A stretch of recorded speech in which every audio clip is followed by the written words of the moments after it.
श्रीमद् भागवत गीता के 5वें अध्याय का महात्म्य सुनिए। श्री भगवान कहते हैं, देवी, अब सब लोगों का द्वारा सम्मानित 5वें अध्याय का महात्म्य संक्षेप में बतलाता हूँ, सावधान होकर सुनो। मध्य देश में पुरुकुत्सपुर नामक एक नगर है। उसमें पिंगल नामक एक ब्राह्मण रहता था। वह वेद पाठी ब्राह्मणों के विख्यात वंश में जो सर्वथा निष्कलंक था उत्पन्न हुआ था, किंतु अपने कुल के लिए उचित वेद शास्त्रों का स्वाध्याय को छोड़कर ढोल आदि बजाते हुए उसने नाच गान में मन लगाया। गीत, नृत्य और बाजा बजाने की कला में परिश्रम करके पिंगल ने बड़ी प्रसिद्धि प्राप्त कर ली और उसी से उसका राजभवन में भी प्रवेश हो गया। अब वह राजा के साथ रहने लगा और पराई स्त्रियों को बुला बुलाकर उनका उपयोग करने लगा। स्त्रियों की सेवा और कहीं उसका मन नहीं लगता था।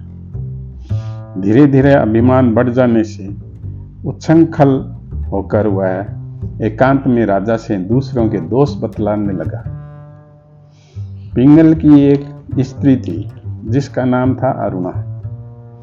वह नीच कुल में उत्पन्न हुई थी और कामी पुरुषों के साथ विहार करने की इच्छा से सदा उन्हीं की खोज में घुमा करती थी।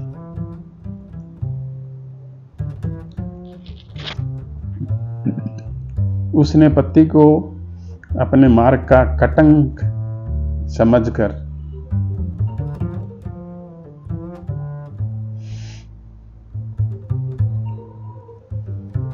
एक दिन आधी रात में घर के भीतर ही उसका सर काटकर मार डाला और उसकी लाश को जमीन में गाड़ दिया। इस प्रकार प्राणों से वियुक्त होने पर वह यमलोक में पहुंचा और भीषण नरकों का उपभोग करके निर्जन वन में गिद्ध हुआ।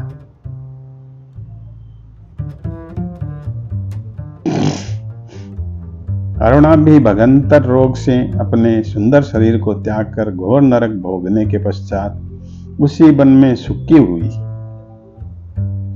एक दिन वह दाना चुगने की इच्छा से इधर उधर भटक रही थी। इतने में ही उस गिद्ध ने पूर्व जन्म के बेर का स्मरण करके उसे अपने तीखे नखों से फाड़ डाला। सुक्की घायल होकर पानी से भरी हुई मनुष्य की खोपड़ी में गिरी। गिद्ध पुनः उसकी ओर झपटा। इतने में ही जाल फैलाने वाले बहेलियों ने उसे भी बाणों का निशाना बनाया। उसकी पूर्व जन्म की पत्नी सुक्की उस खोपड़ी के जल में डूबकर प्राण त्याग चुकी थी। फिर वह क्रूर पक्षी भी उसी में गिरकर डूब गया। तब यमराज के दूत उन दोनों को यमराज के लोक में ले गए।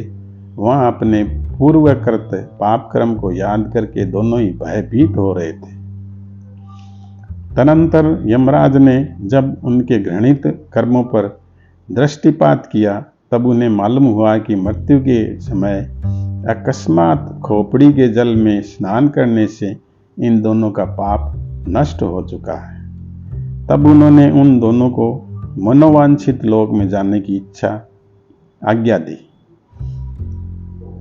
यह जानकर अपने पाप को याद करते हुए वे दोनों बड़े विस्मय में पड़े और पास जाकर धर्मराज के चरणों में प्रणाम करके पूछने लगे, भगवान, हम दोनों ने पूर्व जन्म में अत्यंत घृणित पाप का संचय किया है, फिर हमें मनोवांछित लोकों में भेजने का क्या कारण है, बताइए। यमराज ने कहा, गंगा के किनारे वट नामक एक उत्तम ब्रह्म ज्ञानी रहते हैं। वे एकांत सेवी, ममता रहित, शांत, विरक्त और किसी से भी द्वेष न रखने वाले थे।